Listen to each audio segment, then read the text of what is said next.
Welcome to a new session. It's number 6 now of You Can Sit With Us. And I'm really excited because today we have, also, is your full name Shuranjeet Singh or is it, I saw you have a third name, no?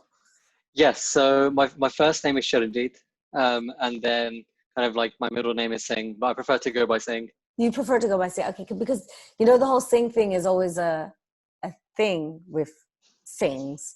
Because Yeah. my official last name isn't actually Singh, but it had more to do with my dad's papers and me having to take my father's last name. Hmm. So my Punjabi postman always asks me why my last name is Singh because I'm not a man. I always have to explain to him why that is. Founder and director of Taraki, Yes, which I now Taraki. say correctly. And we're going to talk today about, well, the topic of today's session is from theory to action and then back again. But actually, I'm going to let Shuranjeet do all the talking and explaining specifically within his world and his work and the organization of Taraki and all the great work that they do, what that means and what that translates into in everyday life and what that looks like. And if you're new to You Can Sit With Us, I'll give you a very brief introduction. This is an idea that started shortly after the tragedy of the killing of George Floyd, where I thought that the internet was overflowing with a lot of opinions and a lot of information, which is always a good thing, but for a lot of young people can be quite intimidating to navigate. And what I'd like to do in these sessions is every week present you with someone who I believe does great work outside of their passion and outside of social media, and who really dedicate their lives, their 9 to 5s, to fighting the good fight. And that could be in education, in mental health, in politics, in policy, in arts, in activism, you name it. We will have a different type of field or industry or passion coming to the light every week. And what I'd like the outcome for this to be is that you're inspired, and you're also given a little bit of a box of tools on how to form your own opinions and figure out what you really stand for rather than blindly following what you think you have to follow because of social media and a lot of amplified voices around you. So I'm going to stop talking every now and then. I will ask questions, but I'm going to give you the floor, and we will start by what we start with every week, and that is, who are you and what do you do? Okay, so my name is Shuranjeet Singh, and as you mentioned, I'm the founder and director of Taraki. And Taraki is a not-for-profit. We're a movement, and we work with Punjabi communities to reshape approaches to mental health. So that's me in a nutshell. I guess I can go on to my background. I didn't want to interrupt you, but I think you're a very polite speaker. I like that. Just know that this is all you. You can keep talking as much as you like. But do tell me more about where you come from and how you've gotten to where you are now. So let's get into the story so far. Definitely. So I was born and raised in Birmingham in the UK. Specifically in Birmingham, I was born and raised in Handsworth. And, I'm starting here because I think Handsworth and my experiences of Handsworth are such an important part in understanding me as a person. Handsworth in the 60s, 70s, and 80s, and even up to current present day, it's a hub of migration. When my grandparents moved to Handsworth in the late 1960s, there were vast amounts of Afro-Caribbean communities, Punjabi communities, and other South Asian communities who were all coming to Handsworth. And that meant that when I was growing up, I was surrounded by people from all different backgrounds. We'd walk up and down the street and there'd be so many different cultures, so many different people. There was an unbelievably large amount of food, like so much food. And that was absolutely amazing. And that was the kind of environment I grew up in. And I'm a turban wearing Sikh man with a beard, now with a beard anyway. And I was able to exist in Handsworth, to just be myself. I was able to exist without feeling as though I stood out negatively. And I was just a part of the furniture. I was just a part of the landscape. I could kind of just carry myself and not really think too much about who I was in that space. And so I guess for me, the point of Handsworth was when I left. You know, I was so used to Handsworth and I was so used to Birmingham being a really young city, an ultra diverse city. But I was the first one in my family to leave Birmingham and go to uni. And so when I went to uni, I went to a different city, and that city was completely the opposite, especially the university. And so, you know, I was used to being in a space where there were people from so many different backgrounds. There were people, you know, who brought so many different stories and so many different experiences. And then suddenly I've been placed somewhere where everybody kind of looks similar. And, you know, there weren't really people who looked like me. There weren't really people who had a similar background to me, people who, you know, didn't go to a similar type of school to the school I went to. And I guess it just made me feel slightly alien in that space. And so, you know, I would, again, going to Bristol, kind of wearing my turban and, you know, having my beard and stuff. I remember people kind of making comments to me and just asking strange questions that made me feel just as though I was being singled out a bit. And so people would ask, there were some people who'd ask really genuine and curious questions, but then other people who'd ask quite ignorant questions as well. And so for me, you know, I felt as though I was standing out of the crowd in a way that I hadn't done before. And slowly, over an extended period of time, when I was doing this, my degree, I felt, you know, I felt more alien. I felt more out of my depth. I felt really different to the people around me. And, you know, I took the really hard decision when I was at uni at that age to stop wearing my turban. And that was because, you know, I thought that would help me to fit in more. It would help me to assimilate into what that community was like. But in reality, it didn't do anything. And so, you know, I was at uni wearing my not wearing my turban and, you know, living my life there. And then I'd go home and I'd be wearing my turban. So that, you know, that kind of created two different me's, two different identities. There was a bit of a division in my identity there. And, you know, after a couple of years at uni, trying to balance those two identities, it was causing me so many difficulties. You know, I was getting so anxious when I would have to speak to anyone. I wouldn't be able to go into any rooms of people and actually have conversations and stuff. You know, before uni, I was so bubbly and I could like talk to anyone and I could like, you know, make friends with people and I'd be able to go up to people with confidence. But, you know, what was happening at uni, I wasn't able to do that anymore. And I got really confused by that because I was thinking, oh, I used to be so good at this stuff. Why can't I do it now? You know, why can't I actually go and have these conversations with people? And I remember one event that really sticks out in my head was when we created a student society that was specifically for Punjabi students. And we started that society, there was a few of us. And I remember we had our first event, which was basically, you know, jaan, samosa, so it's just food and drinks. And I was in there serving people food, pouring out people's drinks. But I couldn't speak to anyone. You know, there were people that I thought, I have more of a connection with these people. Why can't I speak to them? And every 10 minutes, I would go outside of the room.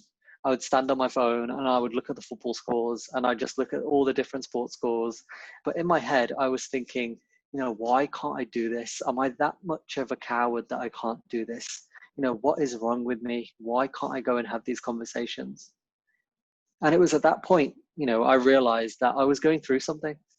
You know, I was going through something that I didn't necessarily understand, but there was something that was stopping me from, you know, living my life the way I wanted to. And I remember going back to my apartment. I lived with a fantastic like group of housemates. There were like 8 of us in total, all from kind of different backgrounds. I remember going back and just explaining to them what happened. And it was really difficult for me to explain what was happening because it also meant that I had to be vulnerable with them. And I had to speak about the difficulties I was going through. I had to speak about not being able to do things that I was able to do before. But that was a really important moment because as I was speaking to them, they were welcoming me with open arms. You know, they would listen to me. They would make me feel comfortable. And importantly, they would make me feel as though I wasn't being judged. And so over the course of my final year, we started having these conversations, and when we have these conversations, they're not like always really serious. Sometimes we're sitting there playing PlayStation and we're having the conversations. We could be sat there listening to music, listening to the radio and having these conversations. But we were really able to get to know each other in a way that went beyond, just kind of acquaintances. And it was just so amazing to have that type of relationship with my house. And we got into a really nice routine and all that kind of stuff. So the end of my uni time was really fantastic in that sense. But that wasn't because it was easy at the beginning. It was because it was so difficult for the first year, 2.5 years. And then when I finished uni and I started my master's, I was thinking about my experiences, and I was thinking about how lucky I was to have that kind of space, to have those people who were there for me, who were there for me unconditionally, who would welcome me with open arms and would say, come and be yourself. We're here to accept you for who you are.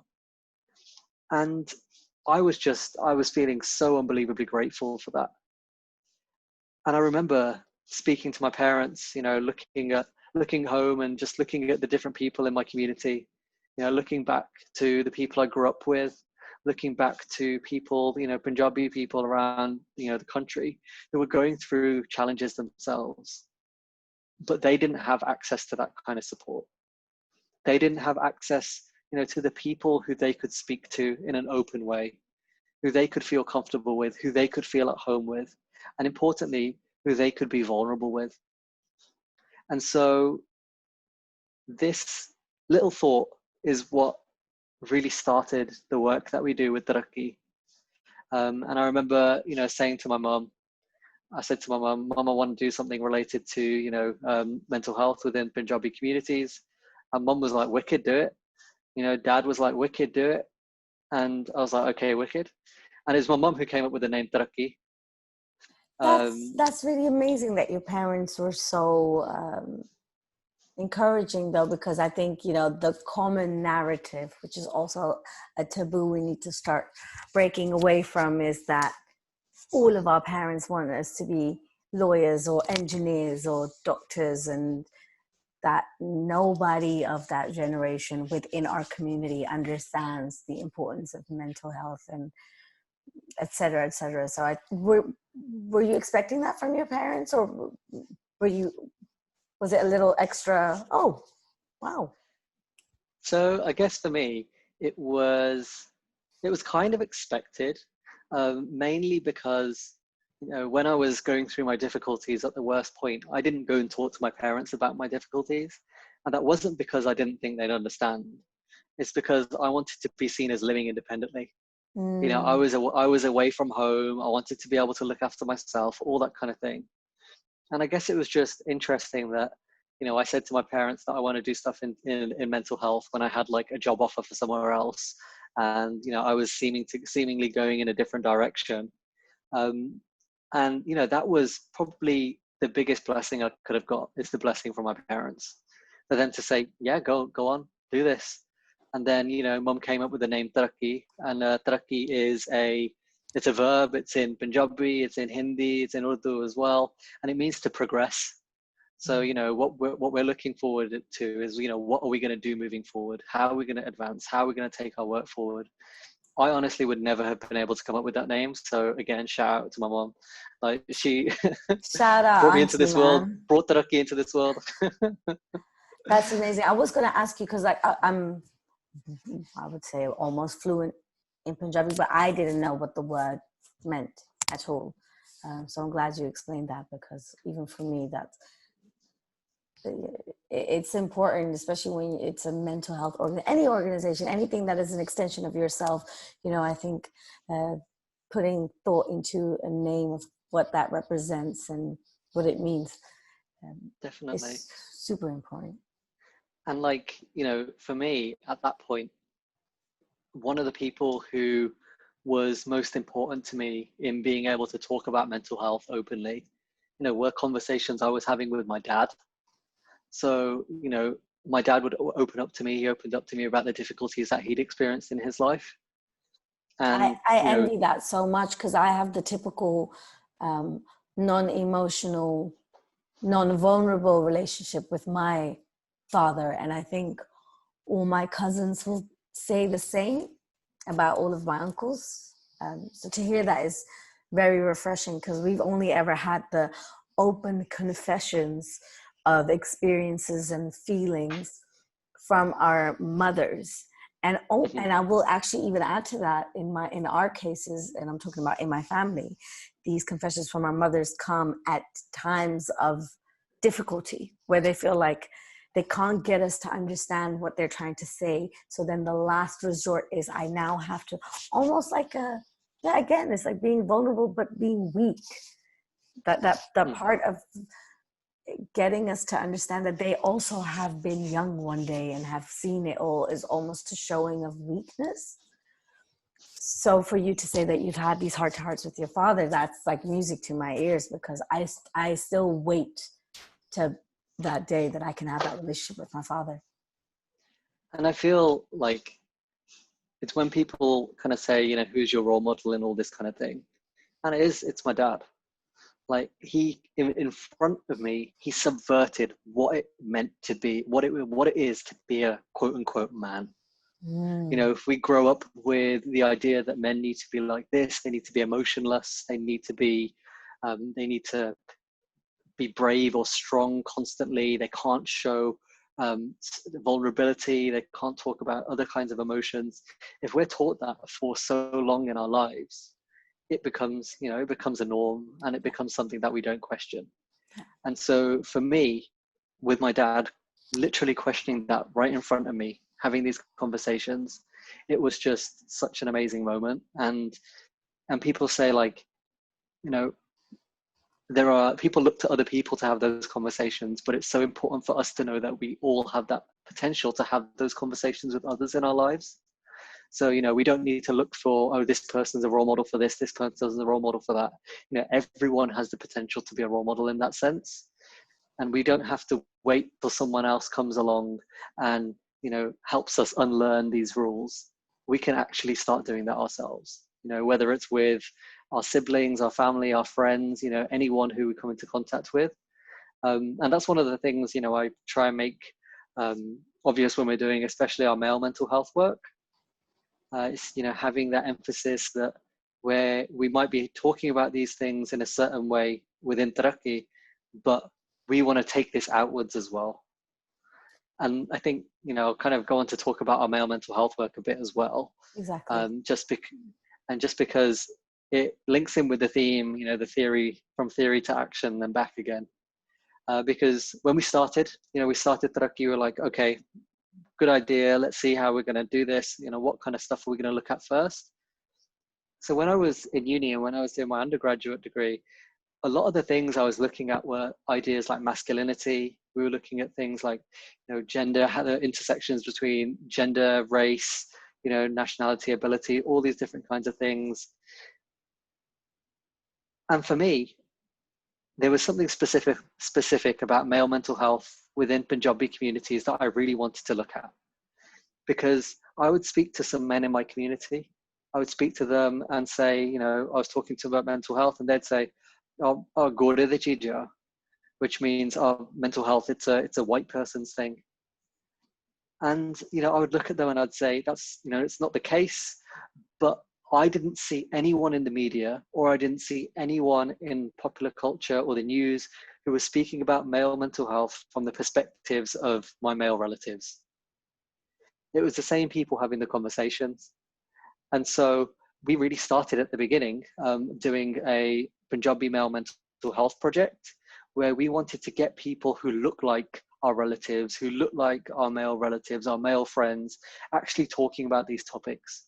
Because if these topics weren't being spoken about by Punjabi men in the news and in like the radio and culture and stuff like that, then we wanted to actually bring those conversations in. And so I think on our Insta, like, because this is the thing we started off with in October 2017, you know, we've got about 88 Punjabi men who have shared either their experiences of mental health challenges or, you know, their thoughts on mental health.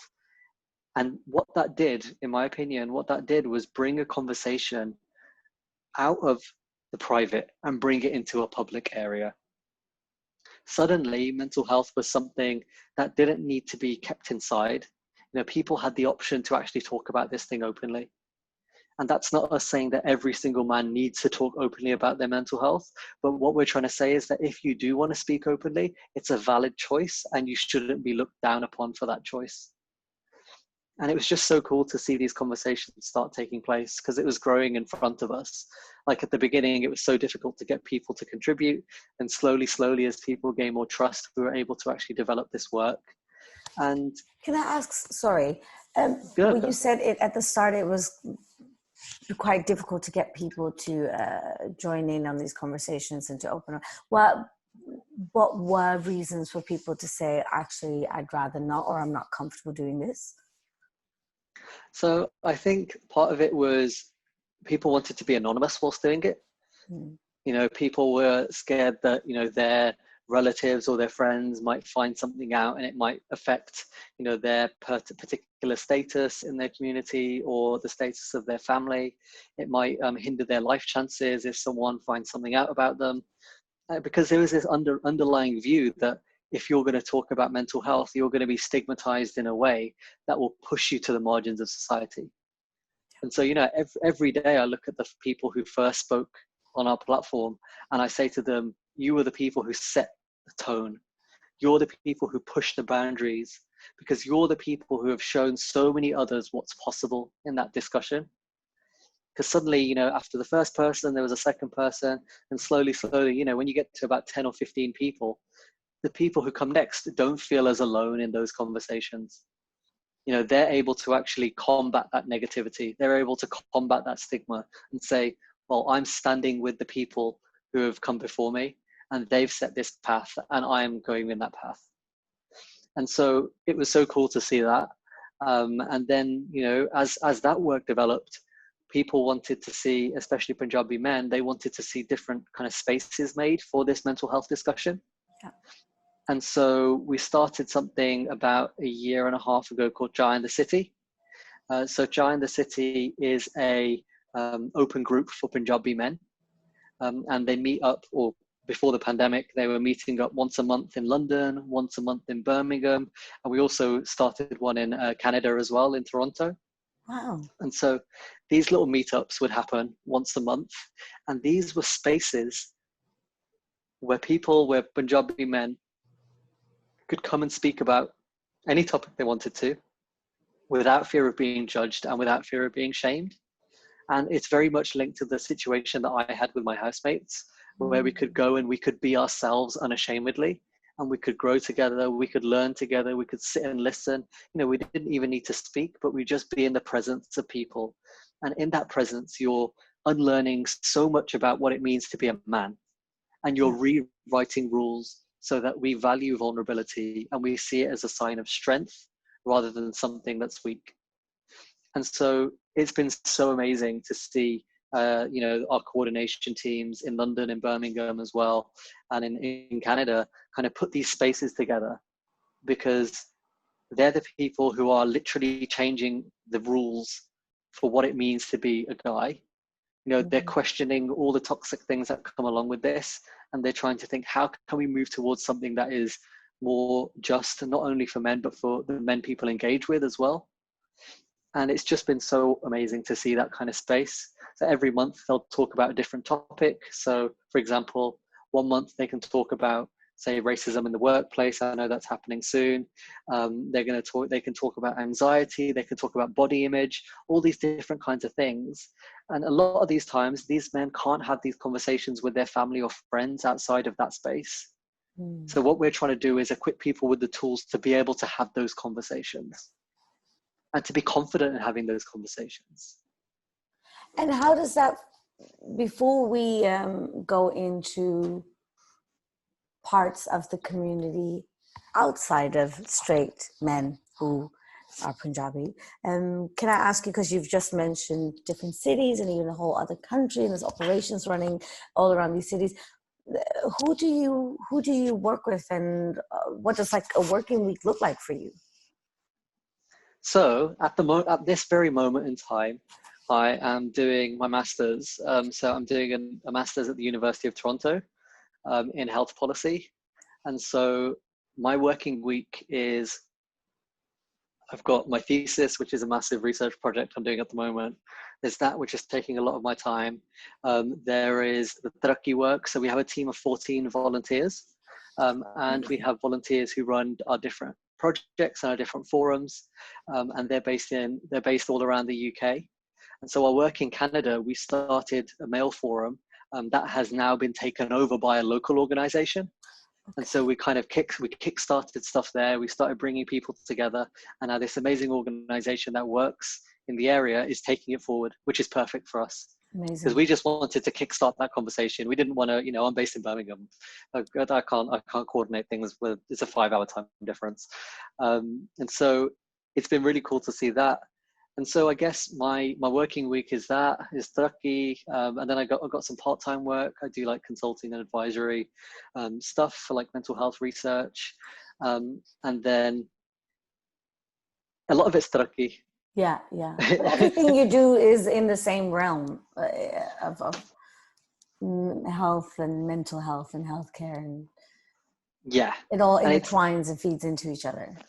Exactly. And like, I think I'm a firm believer in the fact that there's not one way of having this conversation. If we can have these conversations in multiple types of ways, one way is having, the serious mental health conversation. Another way is involving creative expression in that conversation. There are so many ways to have these discussions. And so we just need to be imaginative with how we're having them. So bringing things from different areas of our lives, different parts of our kind of society, we are able to actually kind of, communicate things in a way that is open and inclusive. And so it's been really, really exciting in that way. And can I ask you before, I'm going to ask, because we have already had a call to go over the things that you do. So I already know that you have moved also onwards and outwards from just the straight male perspective and experience. But I did want to, before we move on to that, ask you, is there something that you've learned or something that you didn't expect to hear or come across when you first started working with all these Punjabi men and mental health? Is this something that you hadn't experienced yourself before? Every day. Yeah. It's one of those things where if you're not surprised by things you might hear or things you might see, then you're not doing your job right. I found that the people I've engaged with through Taraki are people who I probably would never have been able to engage with otherwise. I find that in the sense that if I had just gone on to a graduate job after uni, if I'd just gone and worked in a team of young professionals and kind of grown up in that area, probably moved down to London, all that kind of thing, I wouldn't have engaged with a lot of the people who I actually work with now. And so it's really opened up possibilities in terms of, seeing these amazing people and working with people on something they have a real passion and motivation for. And, it's just so cool seeing how a team can develop, how a team can all come from different professional backgrounds, but the thing that unites them is a common motivation to see change within mental health in Punjabi communities. I don't mind which qualifications you have. I don't mind which professional background you are. I don't mind all this kind of thing.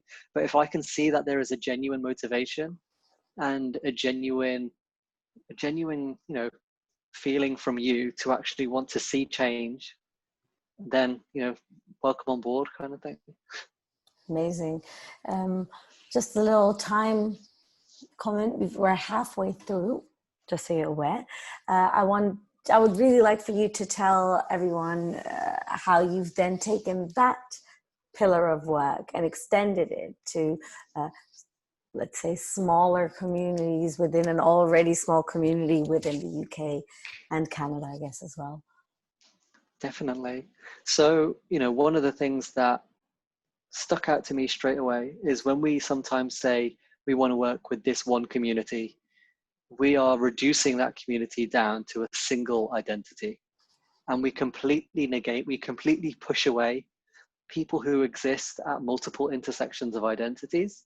And those identities and those intersected identities will have very complex relationships with the world around them. And so I was just kind of chilling and thinking one day, and just, literally just, I think I was just sat there kind of looking out the window. And I got thinking about, there was a lot of discussion about kind of LGBTQ plus rights within the news and stuff. And these were, things that I had kind of theoretically engaged with a lot during my studies. And so thinking about how we've come to a situation where LGBTQ plus folk have become so, in certain parts of society, become so marginalized and have become so pushed away. And then when I'm thinking about that in relation to someone who might be like racialized or seen as a Punjabi person or a brown person, thinking about how they work together to create a very difficult experience that can really complicate, someone's engagement. And so I started thinking, how can we work effectively with Punjabi LGBTQ plus communities to actually make sure that they're able to access spaces where they can learn about mental health, they can engage with each other, they can support each other, and they can create these spaces for healing. And so what we did was we reached out to an organization called Sarbat Sikhs. So Sarbat Sikhs is a Sikh LGBTQ organization. And I said to the person, I said, do you guys do much for, in the space, in the mental health space? And they said, at the moment we don't, but we'd love to work with you on something like that. And so, we started working together and we started thinking about what this would look like. And it was really interesting because a few weeks after we had that conversation, someone who is now a member of the Taraki team, they actually came to one of the Sarbat events, and they had a medical background, a mental health background. And it just by chance, they started talking about the potential work between us. And they wanted to come and help with that work. They wanted to come and volunteer. And so I'm sure Kuljit wouldn't mind me saying his name. He's chill. He's on our team. And so Kuljit came to us and he said, we'd like to get involved with this work. And then we started, I supported Kuljit in sharing the resources that we'd use for our previous events and our previous projects. Right. And we said, how can we best tailor this so that it reaches Punjabi LGBTQ plus communities? And so we worked together to actually create a space called Open Minds. So Open Minds is a collaborative project between Taraki and Sarbat, and it works particularly with Punjabi LGBTQ plus folk as a space for mental health discussion, a space for kind of social connection and all these different kinds of things. But what we did, we recognized that we might be saying we want to look at Punjabi men, but largely we might be engaging with a particular type of Punjabi man. And so we wanted to work with organizations to create the spaces where others who might not feel welcome in those spaces could actually start building that community. And I guess for me, it was interesting being, a straight Punjabi guy who is trying to work with Punjabi LGBTQ plus folk and trying to engage in a way that wasn't patronizing, in a way that wasn't domineering, but a way that I wanted to fundamentally share the resources we had so they could use them as best as they could. And so that project's been really, really awesome. We have been doing it for just over a year now. And similar to the Mail Forum, they also meet once a month. They've been meeting once a month in London. And a few months before lockdown started, they also had a Birmingham one getting up. And so, those little movements are starting there, and they are, again, I just feel like we've just had to kind of catalyze it, and then they just start growing themselves. And it's been really cool. And like there are some other projects that are coming out of the LGBTQ plus Punjabi space, specifically looking at developing different types of online resources, developing a bank of online resources about mental health, particularly for Punjabi LGBTQ plus folk.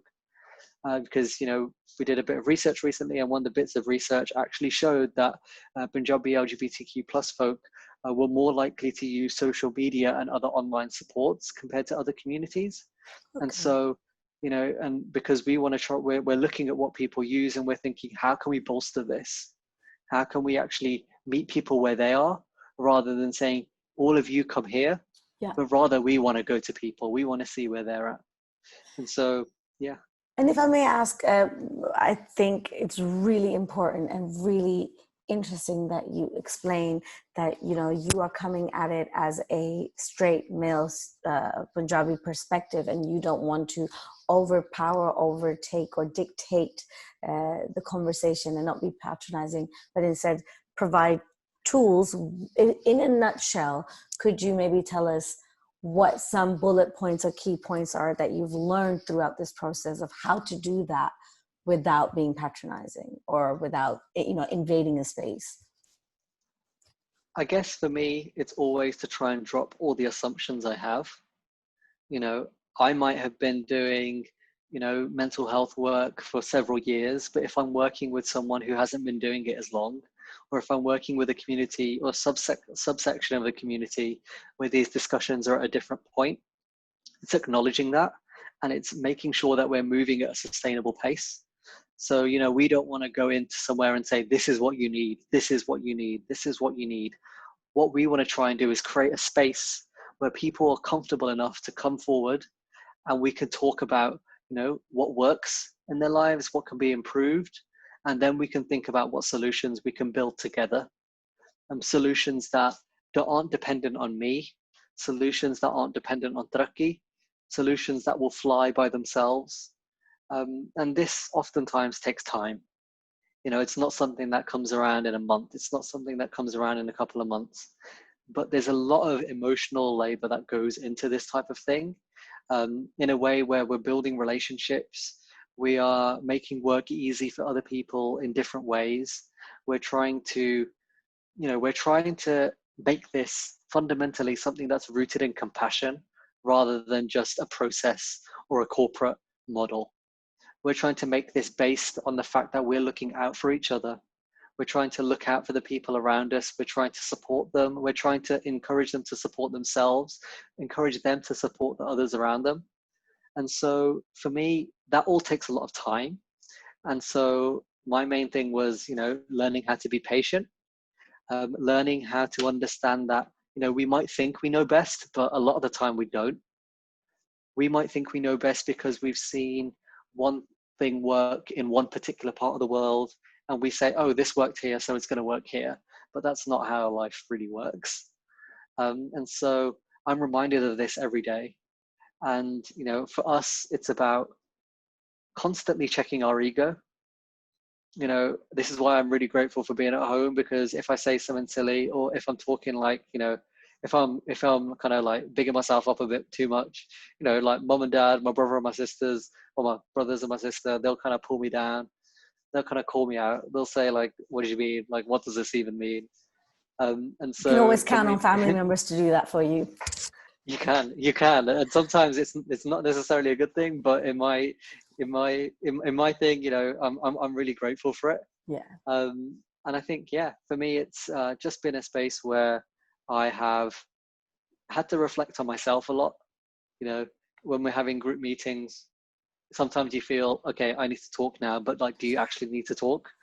Are you adding anything to the conversation? If what you're saying now, is it actually going to take the conversation somewhere, or are you just taking up space for someone else? And so it's been a lot of things around that, saying like, if we're going to take space, how are we going to make space for other people? You know, how are we Amazing. how are we just going to go in there and assert ourselves? Nope, that's not what we want to do. Meaningful change comes with patience, it comes with time, and it comes with keeping the door open for people. And that's one of the hardest things, because sometimes it requires being quite strategic, and you know, you need to understand how certain processes work to try and get things to happen. But it's a constant learning game, and I am constantly things prove to me how little I know all the time, which I love, because like, you know, we're not here to know everything. We're just here to know how to connect things together and connect people who do know things to the places where they need that knowledge. Yeah. So yeah. Amazing. And tell me, we actually earlier today when we had our conversation, you actually told me about another group of people that you're very interested in working with, which is people who are of Punjabi backgrounds in the prison system, and also how that kind of came to light with the whole Black Lives Matter movement arising once again in the last few months. Tell me a little bit more about that. So, of course, as the Black Lives Matter movement has come to the fore again over the last few months, it has been a chance for a lot of, particularly a lot of South Asians and Punjabis, to reflect on how they may have perpetuated anti-Blackness, both within their communities and, outside in the world. And so for us, there are so many ways in which, Punjabi communities can get involved in Black Lives Matter, whether that's from helping in terms of donations, whether that's, standing alongside Black communities, whether that is taking the energy out to, talk to friends and family and start dismantling that discrimination. And I guess one of the little small things that came out of this discussion was we saw a lot of discussions around abolitionist movements and the place of prisons within our societies and the role of prisons, particularly in incarceration rates related to Black communities. And so we were thinking, there are people from all types of communities in prisons, but obviously certain communities are disproportionately represented. And so we wanted to think about how we could best offer different types of support to Punjabi folks who were in the prison system. And a lot of the time, these folks are forgotten. They're stigmatized in a way that makes them pushed to the side of our communities. And I think it's one of those places where it's just a lot of people, it's easy to forget about the individuals who are in the prison system. Can I ask you something that may sound a little bit silly, but I just think it's an interesting thing. You said that they are stigmatized in their communities.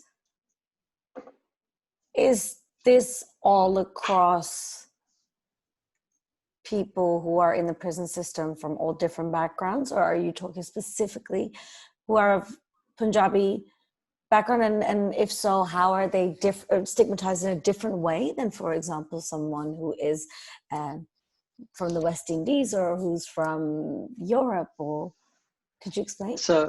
So I think there are different types of stigmas that exist across communities. I think one of the stigmas that is particularly powerful within Punjabi communities and South Asian communities is the impact that it makes on status.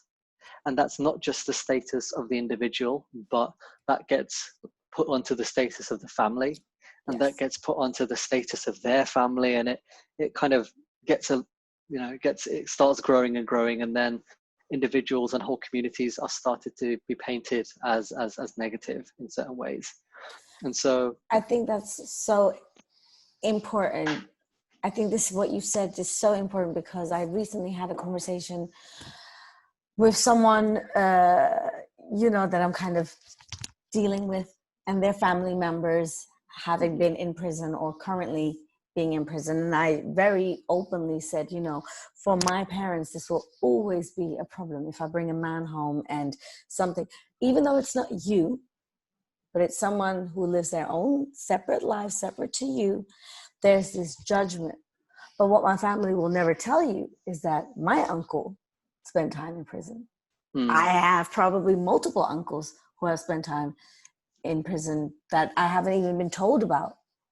He made it coming to 30 years of my life. And it's all because of this extended shame and dignity that's then tarnished, which is passed along from one person to another, which, if you think about it, is out of one's control. So I think it's such a big deal. And I want to, by saying this, I want to just take a step forward by also trying to break that way of not speaking about it and hiding it, because it had a huge impact on my life growing up when my mamaji was in prison. My mom used to be on a phone call every day and didn't have time to interact with me and my sister and give us love, and was always annoyed and crying and angry. And we need to talk about these things. Exactly. And oftentimes, even in those conversations, we forget that there is the person who is in the prison system and everything that they're experiencing there. Whether that's the racism within the courts, whether that's racism within the prison system itself, in prison, there are people who are going through all these different kinds of difficulties. There are various reports which talk about the level of mental distress in prisons, the different tactics that are used to make people feel isolated, purposely make people feel isolated, make people feel punished and targeted.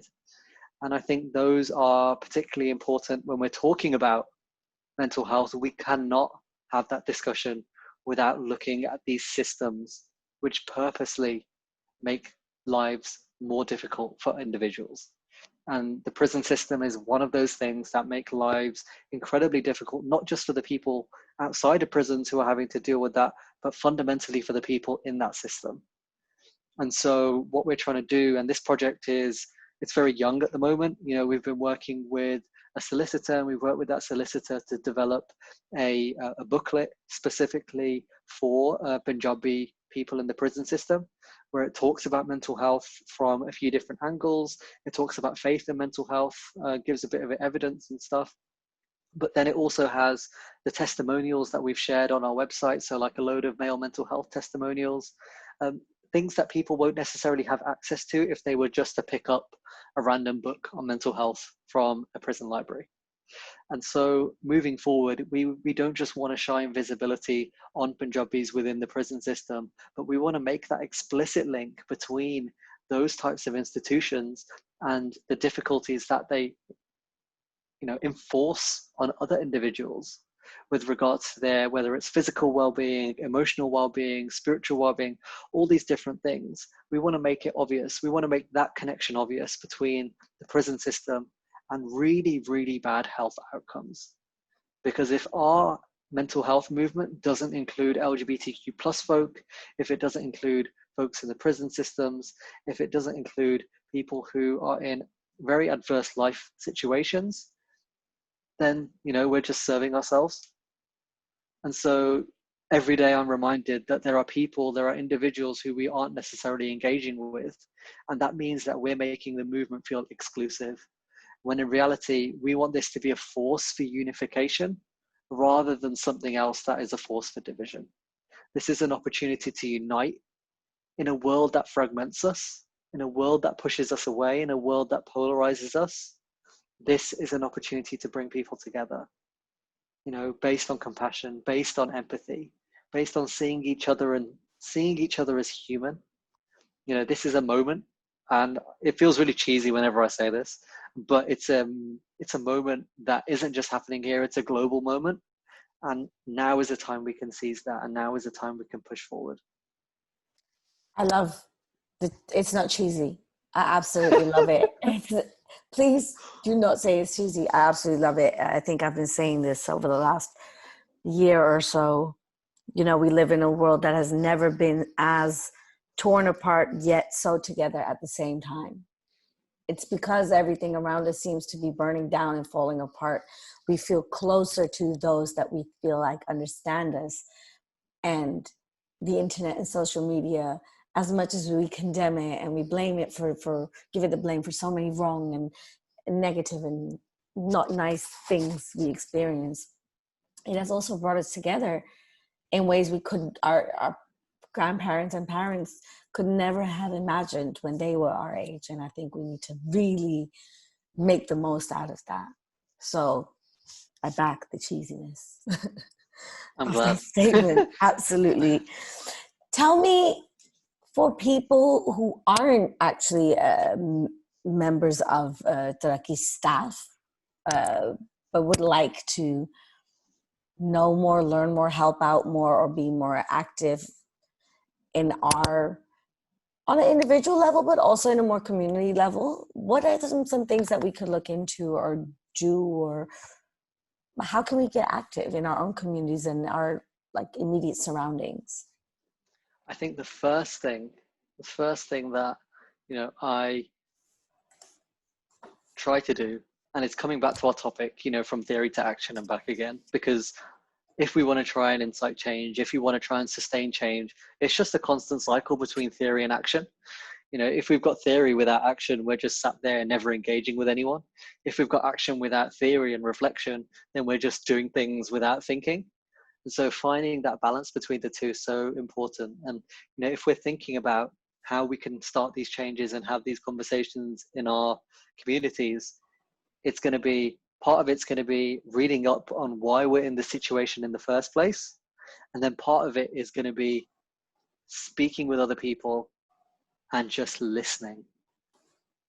I feel, and I've experienced this myself, when you read a lot of stuff, you feel as though you know what's going on. And so you feel as though your voice matters in the conversation. But since starting this, I try as best as I can when I'm having conversations with other people to ask questions and just listen, because the books will tell you a certain version of the truth. That truth is multiple, and that truth will get to you only by engaging with other people. And so whether we want to look into mental health, whether we want to look into different areas, we need to get the thinking piece there. We need to try and unlearn a lot of what we've been taught in our heads, a lot of what we've been socialized into. But then we also need to actually engage our communities, because sometimes the books will tell us that there's new knowledge, and this knowledge is important, and this knowledge is really good. And we might go back to our communities and say, hey, look at this knowledge. This is really cool. This is really good. And by doing that, we're pushing away the existing knowledge within that community itself. And so I remember when I went to my parents once and I started talking to them about mindfulness. And, my parents looked at me and they said, we've been doing that with you since you were born. And so, for me, I find that really interesting. And that's not hating on mindfulness or anything, but it's just showing how things and knowledge in different packages can push other types of knowledge out the way. And just because some of it looks more legitimate and some of it's, kind of old. And so, when we're doing this work, we have so much potential, and we have the opportunity to engage in the thoughts of people who have come before us. Absolutely. both in terms of the books and in terms of what is on our doorstep. Yeah. Because if we come from communities which value intergenerational knowledge, just because my BBG, so my grandma, might not be able to, read particular books, doesn't mean that their knowledge is anything less. Absolutely. I think that's 100% agree with that. I was, my parents are getting a little bit older, and, health issues are becoming a reality. And I vividly remember trying to tell my dad about breathing exercises and yoga and stuff. And my mom said, who do you think you're talking to about yoga and breathing exercises? What do you think we've always done, but it was called something different? Yeah. And she's like, you think it's a trend, all these Ayurvedic treatments and remedies. She's like, turmeric, we used to give you turmeric in hot water with ginger as a kid, and you thought it was nasty. And now, because, and it's crazy because it's, because of the cultures we grew up in and what we were told was right and the best practice and the right kind of philosophy in education and healthcare. As you grow older, what do we find? No matter what ethnic background you're from, we all come back to all these things that were always there, but because of how it's packaged and delivered to us and sold to us, essentially. So that knowledge has always been there. So we can't overlook that, but we can add on to it. Exactly. We can add on to it, and we can do it in a way, again, that isn't patronizing. Yeah. And so it all goes back, and this all goes back. It goes back to kind of ego in my mind, because as soon as we start thinking that we know best, that's kind of when we've lost. And so really, it's thinking about how we can use what we have, and how we can share that, and then how we can build together, right, rather than me directing, this needs to happen here, this needs to happen here. And that's really hard sometimes, because so much in our society tries to tell us that we're better than other people when we do certain things, or if we talk in a certain way, or if we look a certain way. We were mentioning just before this, the Brummie accent thing.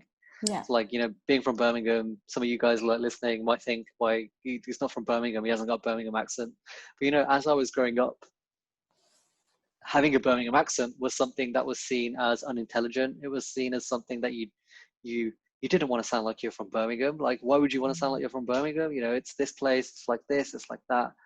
And, you know, me here now speaking in not really a Brummie accent, but not really an accent in particular, is the result of that. And it's, you know, it makes people make these changes. And, you know, I do regret that. But it's just shown me, you know, how much our society will tell certain people and certain ways of being that they're better than others. And that's what we're having to battle against constantly. Absolutely. We've come to the last 5 minutes now. This time flew by, honestly. And I definitely want to keep in touch with you, Shuranjeet, and to talk about ways that I can get involved. And I'm sure I know a lot of my friends would love to get involved also. But I want to ask you for today, before we say goodbye, is if you have any what we call homework at the end of every session, which sounds very negative, but it's not mandatory homework. But are there any things that you would want to share with us, whether that's films, podcasts, books, documentaries, that you found insightful or you enjoyed and that we could benefit from as well? So I'll say two things. And these are things that I've kind of been engaging with recently a bit more as well. The first is a book called Pedagogy of the Oppressed.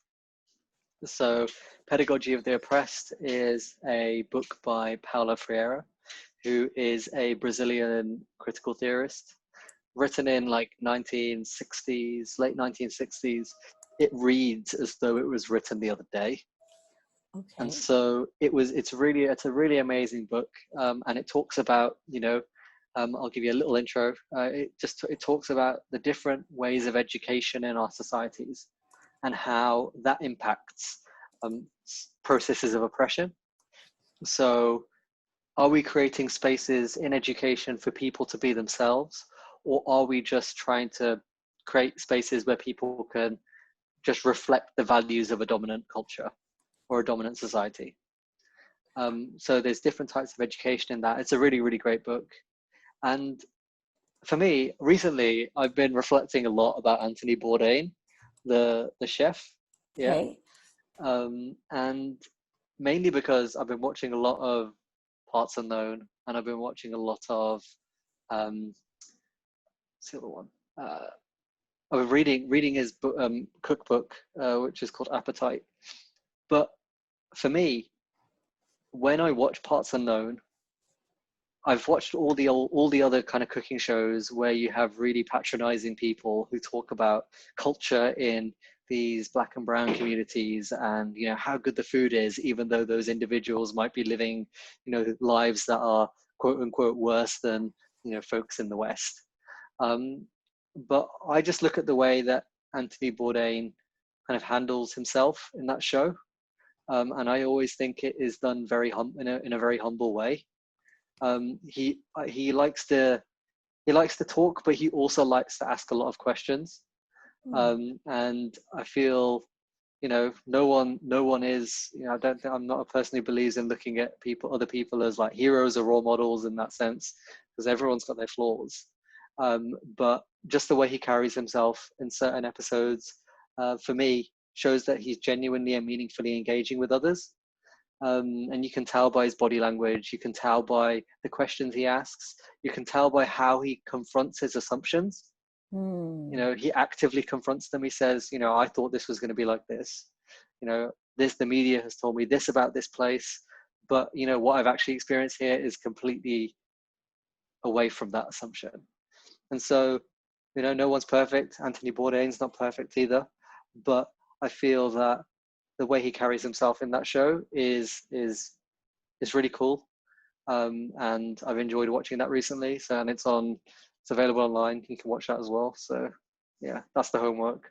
Brilliant. That's a really interesting one, especially the Anthony Bourdain one. I didn't see that one coming, but then again, I didn't know what to expect. Again, we do this every week. We always say it could be anything. It doesn't have to necessarily directly relate to the topic. I think just sharing things that make us feel a certain way, especially during these trying times where we can't just go out and see whoever we want to see and talk to whoever we want to talk to.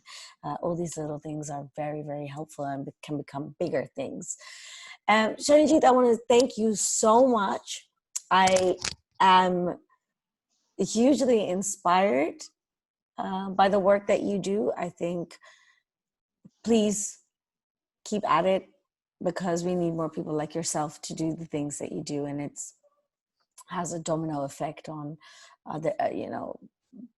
people around you, next to you, after you, before you. It has to go all directions for it to really make an impact. So thank you for sharing your story. If I can ever do anything to get involved or share the word or help out or mean anything or even come to learn something, please, more so, do let me know, and I will absolutely spread the word. Yeah, I think this is fascinating. You got me emotional at one point talking about my dad. Oh, no. Oh, no, thank you so much. It's been really lovely speaking. And if anyone wants to find anything more about Taraki, our website is www.taraki.co.uk. That's Taraki. We're on like Insta and Twitter and stuff as well. So you can find us on there. But yeah, thank you so much. It's been heartwarming. Brilliant. And for everyone who was here live, tomorrow this will air on RINS 4 to 5 p.m. It'll be live, and then it will get podcasted afterwards. The radio broadcasting have been doing really, really amazing numbers. So I just want to say thank you to everyone who's been spreading the word, because it means everything to me and everyone involved with these weekly sessions. So I hope you enjoyed this evening. We'll be back next Monday. Thank you so much once again. Bye, everyone.